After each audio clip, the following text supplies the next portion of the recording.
उसी वक्त ही जब ये वाक़या हुआ, मैंने डिप्टी कमिश्नर कच्ची को फ़ोन करके उनको बताया कि भाई ये वाक़या है। उन्होंने कहा जी हाँ, हमारे नॉलेज में भी आया है और आपके बेटे ने भी हमें, सरदार खान ने हमें बताया है। तो मैंने सबसे पहली रिक्वेस्ट ये की कि जहाँ ये वाक़या हुआ है, ये मेरा इलाका है और यहाँ इसके सराउंडिंग में बहुत कम लोग और बहुत कम आबादी है। मेहरबानी करके इसकी फ्रांसिक रिपोर्ट ज़रूर बनवाइएगा और फ्रांसिक करवाया जाए ताकि पता पड़े कि वहाँ उस वक्त कौन कौन लोग मौजूद थे और किन किन लोगों की इन्वॉल्वमेंट है। उसके बाद बलूचिस्तान यूनाइटेड आर्मी ने दूसरे दिन या तीसरे दिन शायद उसको कबूल किया कि हम गलत फहमी के बुनियाद पे ये वाक़या हुआ है। अब मैं नहीं समझता कि BAU को क्या मजबूरी थी, क्या उनके वजूहात थी जिनकी बुनियाद पे उन्होंने दूसरे या तीसरे दिन ये इस वाक़े को कबूल किया। इससे पहले उनकी रवायत ये रही है कि हमेशा इस किस्म का जब वो कोई वाक़या करते हैं तो फौरी तौर पे उसको कबूल करते हैं।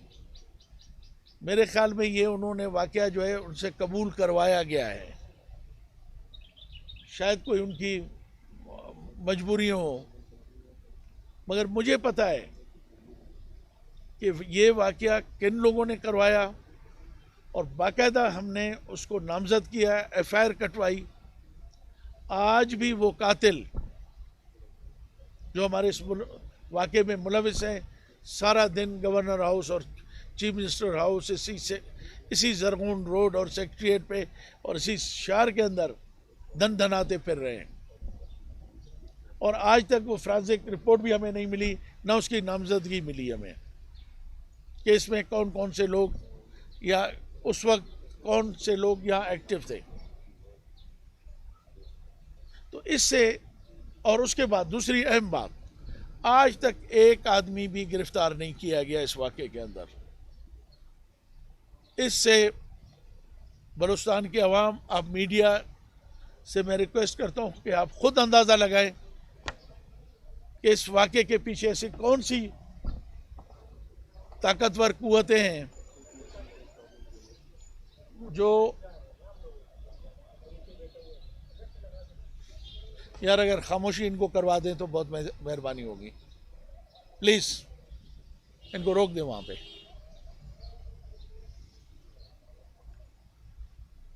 आज तक एक आदमी गिरफ्तार नहीं हुआ है, हमारी बाकायदा उनकी निशानदेही के बावजूद भी। उसके बावजूद उन लोगों को बाकायदा इजाज़त है कि वो अपने मुसल्ला बॉडीगार्डों के साथ इस कोयटे सिटी के अंदर, कैपिटल के अंदर और कच्ची के अंदर बाकायदे धन धनाते फिर रहे हैं। तो हमें ये यकीन हो गया है कि इस जिन का हमने FIR में नामजद किया है और उनके पीछे कार फरमा कुव्वतें इस वाक़े में मुलविस हैं। और हम ये बताना चाहते हैं कि ये मशरकी बलूचिस्तान के अंदर एक आग लगाने की पहले ही बलूचिस्तान एक आग के अंदर सुलग रहा है। अब कोशिश की जा रही है कि इसको और वसअत दी जाए, क्योंकि हमारे कुछ कुव्वतों का ये ख्वाहिश है कि किसी तरह से भी बलूचिस्तान में अमन ना हो। हम अमन के ख्वाहिशमंद हैं, हम अमन चाहते हैं। हम चाहते हैं कि हमारी धरती, हमारी सरजमीन, हमारा सूबा, हमारे लोग सुकून से रहें, मगर कुछ लोगों की ख्वाहिश है कि ये ऐसा ना हो। उसका जो मैंने उस वक्त भी कहा था कि बाकायदा ये डील हुई थी 15 करोड़ की और यही शख्स पैसे लेके, ये जिनको दो शख्स फरीद और एक आसिम पैसे लेके घूम रहे थे। हमें पहले बताया गया था कि भाई इस तरह की इंफॉर्मेशन है, ये पैसे लेके आप लोगों के लिए घूम रहे हैं, प्लीज आप लोग अपनी एहतियात करें। मगर उनको बाकायदा फीड किया गया है, जिसके सबूत हमारे पास तहरीरी तौर पे, आप उसको वेरीफाई कर सकते हैं। सबसे पहले ये बलूचिस्तान में हमारे जो मौजूदा अपोजिशन है, सो कॉल्ड, ये हमारे भाई हर वक्त जाम की हुकूमत में उठ के खड़े होते थे कि गैर मुंतखब नुमाइंदों को, जिनका वहाँ के इलाकों से कोई ताल्लुक़ नहीं है, वो मुंतखब नहीं है, उनको एलोकेशन होती है, उनको करोड़ों रुपए दिए जाते हैं। ये अगर सियासी लोगों को दिया जाता फिर भी ठीक था। ये उन लोगों को दिया गया है जो मेरे इस एफआईआर में इन्वॉल्व हैं। ये मैं आपको थोड़ी देर के बाद फोटो स्टेट और भी करके दूंगा, ये प्रेस मीडिया देख रहे हैं। इनको पिछले बजट में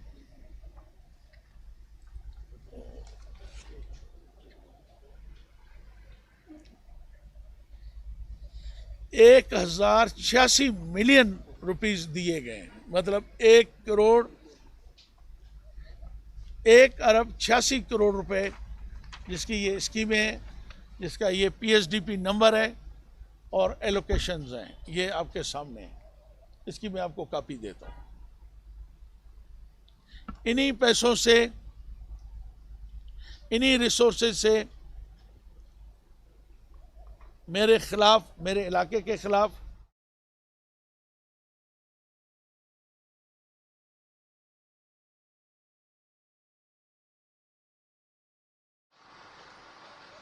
हमारे इलाके के अंदर बदअमनी पैदा करते हैं, कुछ खून पैदा करते हैं। ये वो पैसे हैं जो स्पेशली अलॉट किए गए हमारे सियासी मुखालफिन को, जिन्होंने मेरे ऊपर कातलाना हमला करवाया है। ये आपके पास प्रूफ है। और ये भी मैं आपको बता दूं, इस प्रेस कॉन्फ्रेंस का भी करने का मकसद चंद चीज़ों और के अलावा ये भी है कि इस बजट में भी उनको स्पेशली नवाजा जाएगा। उनको अक्टूबर के इलेक्शन के लिए तैयार किया जाएगा। दूसरा एक और प्रूफ है, किधर है? ये देख लें, ये आप प्रेस खुद अगर इसको कवर कर सकते हैं ठीक है, नहीं तो मैं इसकी आपको एक और कॉपी अभी दे देता हूँ, 8 कॉपी मैं दे देता हूँ।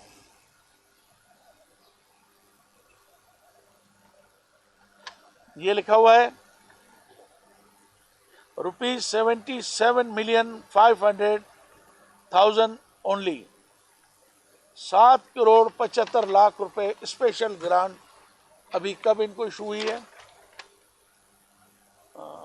भाई, इसमें कोई डेट है? हाँ, 22-23 में। बजट में तो नहीं है, मगर बजट के अंदर इनकी स्पेशल ग्रांट एलोकेट की गई है 6-7 करोड़ की।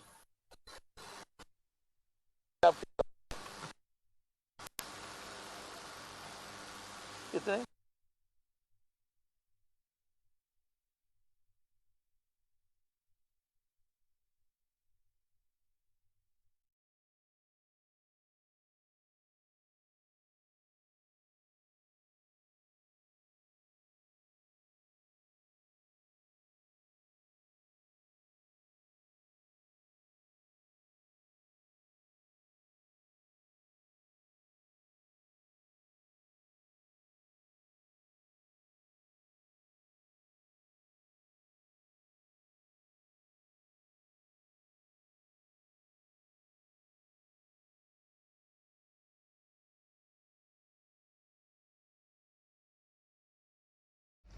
Chief of army staff general Munir साहब को, आसिफ मुनीर साहब से रिक्वेस्ट करूंगा कि प्लीज़ आप इस मसले को देखें। अगर कोई बहुत बड़ा वाकया हो गया तो उसके असरात दूर तक जाएंगे। मैं पहले भी कहा है, आज भी कहा है, और अल्लाह का भी हुक्म है, कुरान के अंदर भी है कि इज्जत, जिल्लत, मौत और जिंदगी ये मेरे रब के हाथ में है, जिससे चाहे दे, जिससे चाहे छीन ले। मगर ये जो खुद साख्ता मशरूम्स को क्या कहते हो आप लोग, उर्दू में क्या कहते हो? कुमी तो हमारे लोकल लफ्ज है, आप लोग क्या कहते हो उसको? कुमी कहते हैं। ये मशरूम जो उगाए जा रहे हैं आर्टिफिशियल, इससे पहले ना बलूचिस्तान के हालात ठीक हुए हैं ना अब हुए हैं। बलूचिस्तान के लोग ऐसे लोगों से न कभी उनकी हिमायत की है और न उनके साथ चले हैं, और न ऐसे ये जो खुद साख्ता मशरूम्स को पैदा किया जा रहा है। इंशाअल्लाह ये आगे भी चल के न बलूचिस्तान के लिए मुफीद होंगे, न इस मुल्क के लिए मुफीद होंगे। इन्हीं की वजह से ये पिछला इलेक्शन 15-18 था ना, हाँ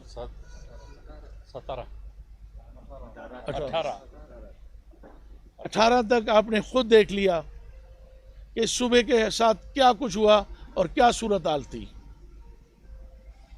और उसके असरात आज तक हमारा सूबा भुगत रहा है। और जो मौजूदा सूरत हाल, मुल्की सूरत हाल है, पहले ही बलूचिस्तान के अंदर आपने देख लिया, दुनिया को पता है कि क्या सूरत हाल है। अब इलेक्शन आ रहे हैं, उसमें ऐसा ना हो कि और मुल्क की सूरत हाल तो संगीन है ही है, कहीं सूबे की भी इससे ज़्यादा संगीन ना हो जाए। तो ये मेरे तहफ़्फ़ुज़ात थे और ये मेरी ख्वाहिश थी कि मैं आपको पहले से इन्फॉर्म करूं कि जिस तरह पहले से फंडिंग करके मेरे मुखालफिन को, मेरे कबीले, मेरे ख़ानदान और मेरे ख़िलाफ़ इस्तेमाल किया जा रहा है, आगे भी इस तरह इस्तेमाल किया जाने का प्रोग्राम है। तो मैं रिक्वेस्ट करूंगा उन लोगों से जो इस मुल्क की सालमियत के ज़िम्मेदार हैं, मुहाफ़िज़ हैं, कुछ लोगों की पहले गलतियों से आज सूबे के अंदर जो सूरत हाल है, अल्लाह ना करे कि इससे वर्स्ट हो। एक दूसरी बात कि इस सूबे के अंदर क्यों इतने हालात ख़राब हुए, उसकी भी वजूहत होनी चाहिए। उसके लिए भी एक कमीशन बनना चाहिए। और मैं तो ये कहूँगा कि रिटायर्ड जनरलों का कमीशन बनना चाहिए जिन्होंने बलूचिस्तान में सर्व किया हो। जनरल जंजुआ साहब, जनरल आमिर साहब, जनरल अदनान साहब, क्योंकि जब फौजी वर्दी में होते हैं उनकी एक सोच बिल्कुल अलग होती है। वो फिर किसी और एंगल से सोचते हैं। हाँ, अलबत्ता जनरल एहसान साहब हमारे जो साबका DGI साहब भी रहे, joint chief of army staff भी रहे, इस तरह के 4-6 जनरल्स को ये टास्क दिया जाए कि वो तहकीकात करें कि आज बलूचिस्तान जिस मसाइल से गुजर रहा है और आगे चल के उन मसाइल की निशानदेही करें और आगे के लिए कोई हल ढूंढें। ये जो सेमिनार किए जाते हैं, जिनको सिर्फ TADA दे के, तनख्वाह दे के कुछ लोग बुला के यहाँ बलूचिस्तान के हवाले से सेमिनार करवाते हैं, इन सेमिनारों से बलूचिस्तान का मसला हल नहीं होगा जब तक जेन्युइन लोगों को आप इन्वॉल्व नहीं करेंगे। आप देख लें कि बलूचिस्तान के हालात रोज़ बद से बदतर हो रहे हैं। उसकी क्या वजूहत है? नंबर 2, तो मेरी आपसे अर्ज़ है कि ये चीज़ें थी जो मैं आपकी खिदमत में अर्ज़ करना चाहता था। कोई क्वेश्चन है तो प्लीज़। सर ये कहा जाता है कि बलूचिस्तान का शुरू से हम देखते आ रहे हैं कि वजीर आला हो या वज़रा हों, वो सब बलोच कबीले से हैं। उसके बावजूद कहते हैं बलूचिस्तान की एहसास महरूमी दूर नहीं हो रही। जब हमारे मुंतखब नुमाइंदान बलोच टाइप से ही आ रहे हैं, उसके बावजूद ये कहना कि हमारा बलूचिस्तान जो है वो इस वक्त मुश्किलात का शिकार है, फिर वो मुश्किलात का शिकार करने वाले कौन हैं, जबकि मुंतखब नुमाइंदान सारे बलोच इलाकों से आते हैं। बात यह है कि ज़रूर आते हैं, अक्सरियत आती है, मगर उनको ये ज़रगून रोड तक पहुंचने नहीं दिया जाता है। उनके लिए 100 मसले पैदा किए जाते हैं, 100 मसाइल पैदा किए जाते हैं, जिनको अवाम भेजते हैं वो लोग इस ऐवान के इक़्तिदार तक नहीं पहुंचते हैं।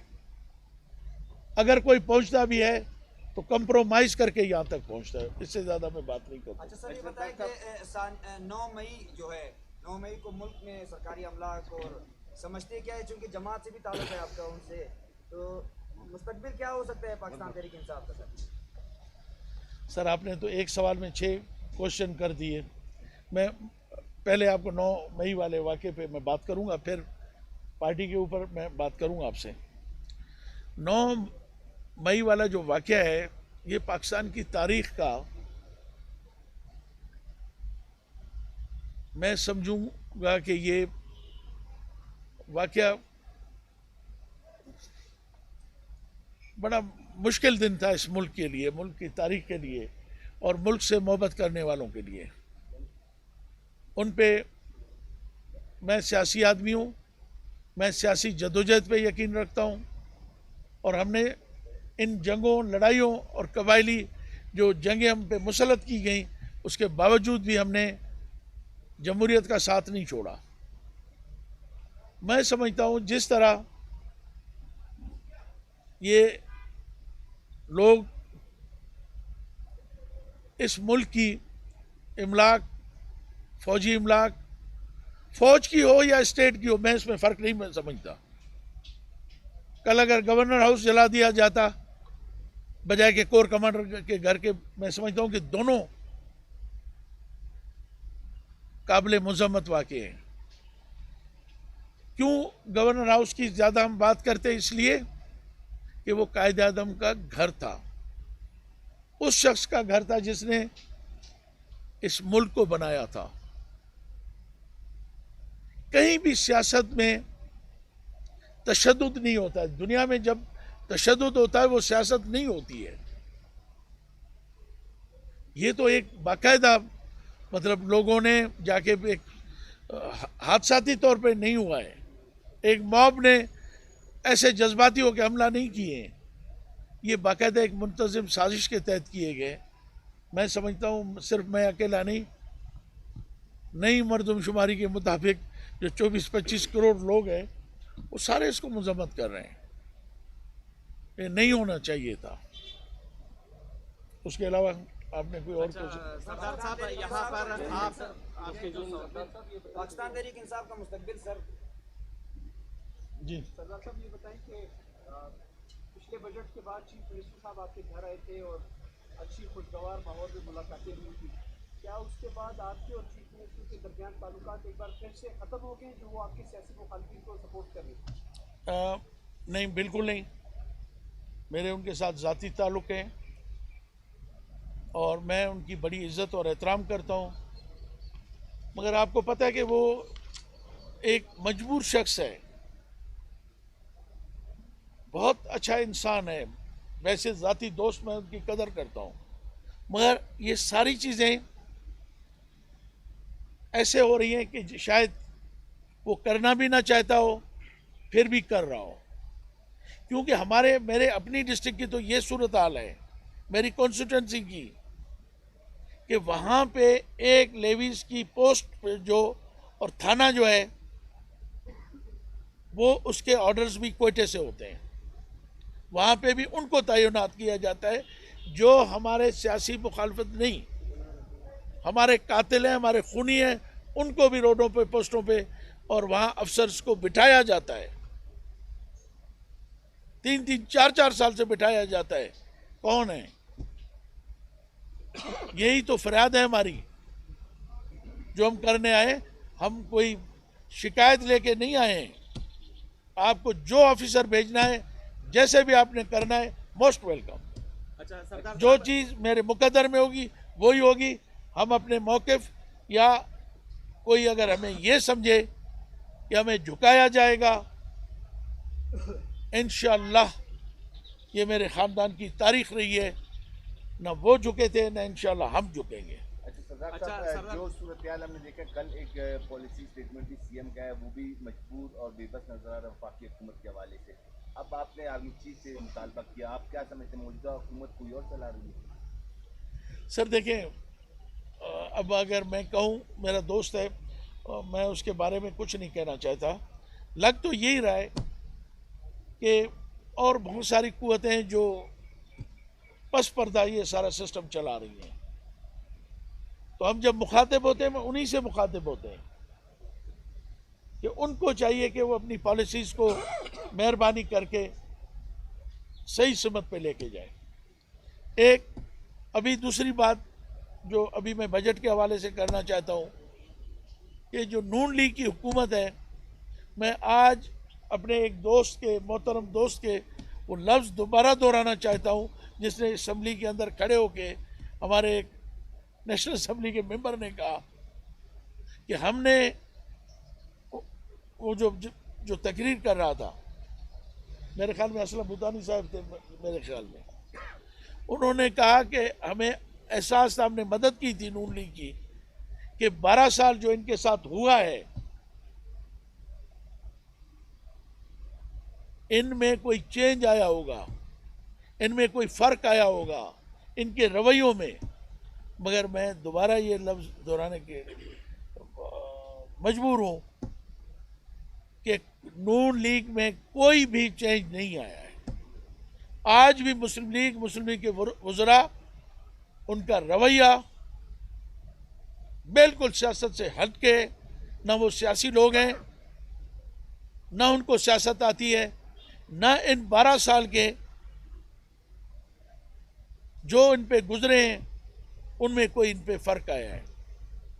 सबसे बड़ी बात जो कल चीफ मिनिस्टर ने अपनी स्टेटमेंट में कहा है कि यहाँ से जो भी फेडरल के हमारे प्रोजेक्ट्स जाते हैं उनको 10-10 साल से, मैं एक मिसाल देता हूँ, शुक्ले जी डैम की 10 साल से अप्रूव है, 12 करोड़ उसके सर्वे पे हो चुका है। इनिशियली 27,000 एकड़ ज़मीन उससे आबाद होगी, उसके लिए एलोकेशन नहीं होती है। यहाँ तक कि हमारे बलूचिस्तान के जो MNAs हैं वो खुद कहते हैं, हम तो दूर के MPAs हैं, वो कहते हैं हम जाते हैं तो हमसे न बात करने के लिए उनके वजीर ख़जाना, ना वो प्लानिंग के जो उनके वो मिनिस्टर हैं, वो हमसे बात करने के लिए तैयार नहीं है। बलूचिस्तान तो लगता है जैसे कॉलोनी है। और ख़ास तौर हमारे पंजाब के जो मिनिस्टर्स आते हैं, और मुझे दुख होता है ये बात कहते हुए, एक दफ़ा नहीं कई दफ़ा इमरान खान ने कहा कि यार मैं यहाँ आता हूँ तो 2-2 गोलियाँ में डिस्प्रिन मुझे खानी पड़ती हैं। और है क्या बलूचिस्तान? आपके MNA तो फैसलाबाद से भी कम है। तो उनकी नज़र में बलूचिस्तान की अहमियत फैसलाबाद के बराबर है। अगर ये बात है तो फिर बलूचिस्तान के लोगों को, बलूचिस्तान की सियासी जमातों को, बलूचिस्तान के अवाम को सोचना चाहिए कि हमारा रोल क्या होना चाहिए पाकिस्तान के अंदर। बदकिस्मती से हम बलोच अपनी सरजमीन के साथ वफादारी नहीं कर रहे हैं। हमें अपनी पार्टी की जीत, हमें अपने MNAs MPAs के लिए कंप्रोमाइज़ हमारे लीडर्स करते हैं। वो बलूचिस्तान की धरती और बलूचिस्तान के लोगों से गद्दारी कर रहे हैं। अब वक्त आया कि बलूचिस्तान के लोग, बलूचिस्तान की सियासी जमातें मिल के एक ऐसा इत्तेहाद बनाएं जो बलूचिस्तान के सरजमीन, साहिल और वसाइल का दिफा कर सके। अगर ये लोग एक एक करके मुंतखब होके वहाँ गए तो अपने ज़ाती मुफादात के लिए, अपने हल्के के लिए उनको कंप्रोमाइज़ करते हैं। इसलिए बलूचिस्तान के हकूक कंप्रोमाइज हो जाते हैं। अच्छा सरदार साहब, यहाँ पर कैसे देखते हैं आप? अभी भी पीटीआई में हैं या नाराजगी अलायदी अख्तियार कर लिया?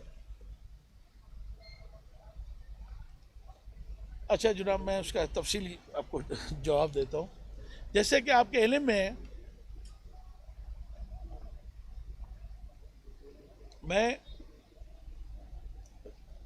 पता नहीं किस वजूहत पे खान साहब ने मुझे अपना स्पेशल असिस्टेंट बनाया था, वाटर, पावर, पेट्रोलियम, मगर 4 साल तक जब तक खान साहब रहे सिर्फ लॉ एंड ऑर्डर के हवाले से एक मीटिंग थी बलूचिस्तान में, उसमें मुझे बुलाया गया, उसके अलावा मेरा कोई रोल नहीं था। यहाँ तक कि पूरे इन 4 साल में मुझे ऑफिस तक अलॉट नहीं की गई। प्रिविलेजेस तो अपनी जगह पे हैं। बैठने के लिए पूरे इस्लामाबाद में खान साहब के पास कोई एक कमरा नहीं था जो मुझे दिया जाता। और आपको शायद इल्म है, उनके दौर इक़्तिदार के अंदर, पावर के अंदर, मैंने 2 दफ़ा उनकी जो इनायत थी, मुझे जो उन्होंने स्पेशल असिस्टेंट बनाया था, 2 दफ़ा मेरे पास प्रूफ हैं। और उस वक्त का मीडिया भी उसका वो है कि मैंने उस वक्त भी खान साहब को जाके रिज़ाइन दी थी कि मैं आपके ये जो आपने मेरे साथ इनायत की है मुझे नहीं चाहिए, क्योंकि मैं यहाँ पे कोई मुफादात लेने के लिए नहीं, मुझे अल्लाह ने बहुत कुछ दिया है वहाँ पे, तो मैं आपके इन पॉलिसीज़ के साथ चल नहीं सकता हूँ। खान साहब ने एक बहुत बड़ी मेहरबानी की मेरे साथ। मैं यहाँ पार्लियामानी लीडर था और वो प्राइम मिनिस्टर ऑफ पाकिस्तान थे। उनके पास पूरा एक लॉ डिपार्टमेंट था। उन्होंने डायरेक्ट खत लिखा स्पीकर बलूचिस्तान असेंबली को कि इनको पार्लियामानी लीडरशिप से सरदार हिंद को हटाया जाए, जो ना उनका इख्तियार था और ना वो कर सकते थे। ये इख्तियार मुंतखब MPs का था। तो खान साहब की हमारे साथ बहुत शफकत थी, बहुत मोहब्बत थी, इसलिए हमने तो उस वक्त भी उनसे ला ताल्लुकी का इजहार किया है कि हाँ, हम खामोश साइलेंट PTI के मेंबर हैं, क्योंकि मैं अकेला नहीं हूँ। जब मैंने ज्वाइन की थी तो मेरे साथ बहुत सारे लोग थे। तो अब हम बैठ के गौर कर रहे हैं कि आया हमें मुस्तकबिल में, क्योंकि इलेक्शंस आ रहे हैं, हमें क्या फ़ैसला करना चाहिए। इंशाअल्लाह मुझे यकीन है कि PTI बलूचिस्तान जो हमारे हम ख्याल दोस्त हैं, हम मिल के बहुत जल्दी कोई फ़ैसला करेंगे। अच्छा सरदार साहब, यहाँ मुस्तकबिल का तो मैं नहीं कह सकता, पीपल्स पार्टी का चंद, हाँ, मैं अपनी बात कर रहा हूँ। मेरा मुस्तकबिल मैं ये नहीं कह सकता कि एक ऑप्शन हो सकता है, मगर 100% आपसे मैं नहीं कह सकता कि मेरा कोई पीपल्स पार्टी की तरफ शायद। अच्छा सरदार साहब, आपने जिन वाक़यात का जिक्र किया, ऐसे लग रहा है कि आपको दीवार से लगाने की कोशिश की जा रही है, लेकिन दूसरी तरफ जो सियासी मुखालिफिन हैं वो भी ऐसी जो है दावे करते हैं, इल्ज़ामात लगाते हैं, जैसे कि वहाँ पर जो बिल्डोज़ किया गया मेहरगढ़ की जो है वहाँ पर जो घरों को बिल्डोज़ किया गया, तो वो भी कहते हैं जब सियासी कुव्वतें दोनों तरफ से जहाँ पर मजबूत होती हैं तो दोनों तरफ से एक दूसरे पर इल्ज़ामात ही लगाते हैं कि दीवार से लगाने की कोशिश करते हैं। उनके साथ भी बहुत से ऐसे जो है इल्ज़ामात है। देखें जनाब, मेरे ख्याल में आप तो पैदा भी नहीं हुए होंगे, ये आपसे सवाल लिखवाया गया होगा, करवाया गया होगा। जब जिस मेहरगढ़ का आप हवाला दे रहे हैं, आपको पता है कि वहाँ कितने 10-11 कत्ल हुए थे और उसके बाद ये वाक़या हुआ। हमारे उस वाक़े के अलावा 9 कत्ल हुए, FIR तक नहीं कटी उस दौर में। ये कबायली जंग है, एक्शन का रिएक्शन आता है वहाँ पे। यही कुछ उन्होंने किया था।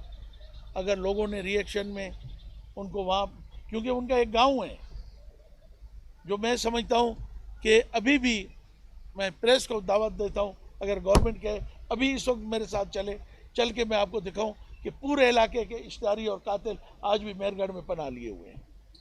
मैं इस पे बात नहीं करना चाहता।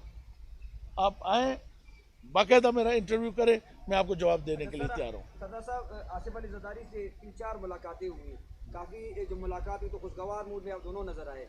क्या कोई उन्होंने दावत बाकायदा दी है पीपल्स पार्टी में शमूलियत के हवाले से?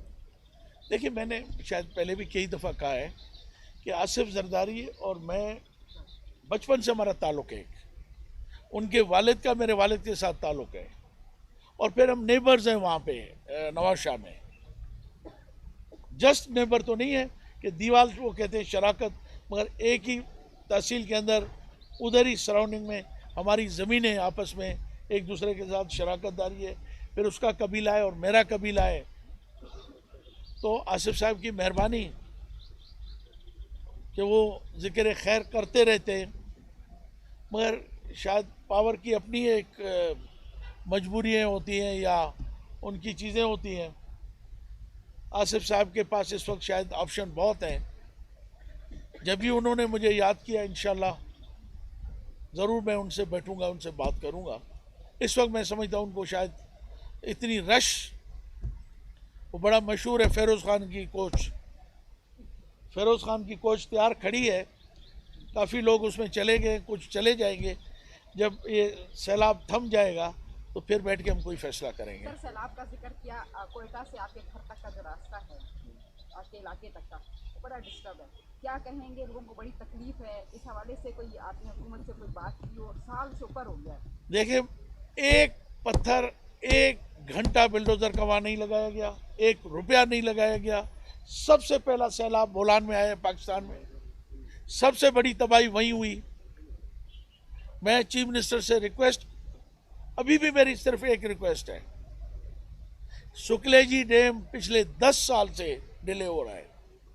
मैं चीफ मिनिस्टर साहब से रिक्वेस्ट करूंगा कि वो स्पेशली रिक्वेस्ट करें मरकज से, क्योंकि उसकी वजह से, बोलान डैम की वजह से और मूला की, ये 3 मेन रिवर्स हैं जो कच्ची प्लेन्स के अंदर जाती हैं, जिनकी वजह से नसीराबाद, जाफराबाद, बोलान, जलमक्सी, फिर वहाँ कंवर, शहदाद कोट और जाके ये मंशूर लेक में जाके पानी गिरता है।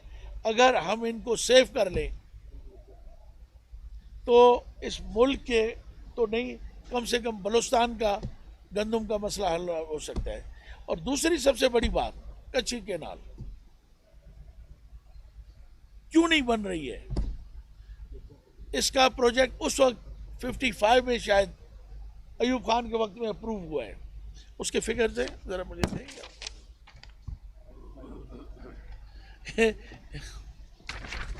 कच्ची कैनाल के जरा मुझे फिगर दे। Thank you ji. सर, कच्ची कैनाल से, कच्ची प्लेन के अंदर जो कच्ची कैनाल आनी है, अच्छा फिर ये मैं बता दूं, उसके चंद हज़ार एकड़ ज़मीन जो कोई 50-60 हज़ार के करीब है, देरा बुक्की के अलावा बिल्कुल 100% प्लेन है। और दुनिया का ये एक बहुत बड़ा प्लेन है, दुनिया के अंदर, पाकिस्तान के अंदर नहीं, एशिया के अंदर नहीं, ये दुनिया के बहुत बड़े जो चंद प्लेन्स हैं उसमें कच्ची भी शामिल है। उसमें अगर कच्ची कैनाल जो पिछले 50 साल से बदकिस्मती से नहीं बन रही है, इस मुल्क में 9 लाख एकड़ ज़मीन आबाद होगी। और जनरल मुशर्रफ बार बार ये कहता रहा, अल्लाह उसको जन्नत नसीब करे, कि कच्ची कैनाल सिर्फ बलूचिस्तान की और कच्ची के लोगों की या उसे मुंसलिक 3 और डिस्ट्रिक्ट्स हैं जहाँ से वो आना है, उनकी किस्मत बदलेगी, बशर्ते कि पाकिस्तान की किस्मत बदलेगी, क्योंकि ये कॉटन एरिया है। अगर कच्ची कैनाल के अंदर एवरेज भी कॉटन की प्रोडक्शन हो, 2,25,00,000 मन कॉटन पैदा हो सकती है, जिससे यान पैदा होगा। फिर उससे आपका यहाँ पे कॉटन, ये जो गारमेंट्स हैं और कपड़े हैं, पूरे पाकिस्तान को रोजगार मिलेगा। फैसलाबाद से लेके पूरे पंजाब की जो टेक्सटाइल इंडस्ट्रीज है, अभी आप इंपोर्ट कर रहे हैं कॉटन, आप यकीन करें कि इस मुल्क की किस्मत चेंज हो सकती है कच्ची कैनाल के लिए। मगर यहाँ पे उधर रिंग रोड लाहौर में बनना बहुत ज़रूरी है, पंजाब के मोटरवे बनने बहुत ज़रूरी हैं, केपीके में हमारे से 10 गुना ज़्यादा कॉस्ट आती है 1 एकड़ को आबाद करने पे, वो बहुत ज़रूरी है। क्योंकि बलूचिस्तान है, इसलिए यहाँ अगर जिससे पूरे मुल्क की तकदीर चेंज हो सकती है वो प्रोजेक्ट नहीं बनाया जाए। आज भी मैं दावे से कहता हूँ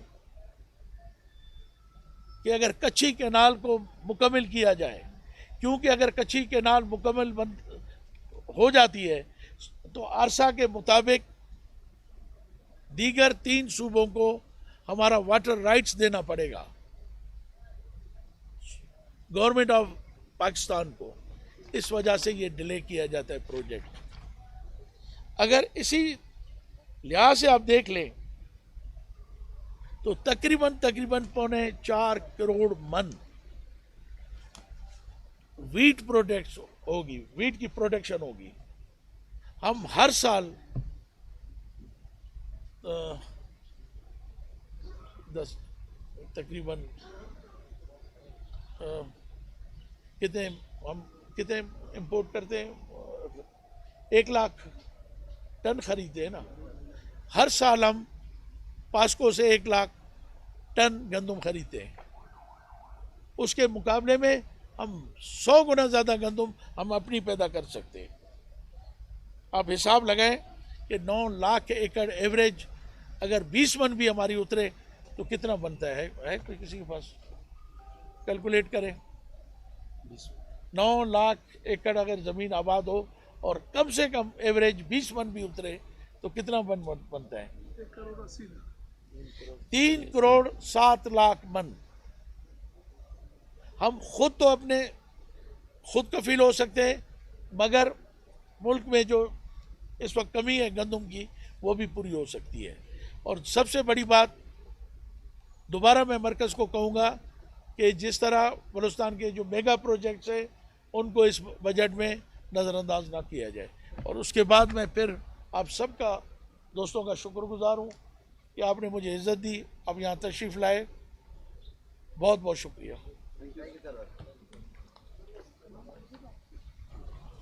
आपको मैंने नाम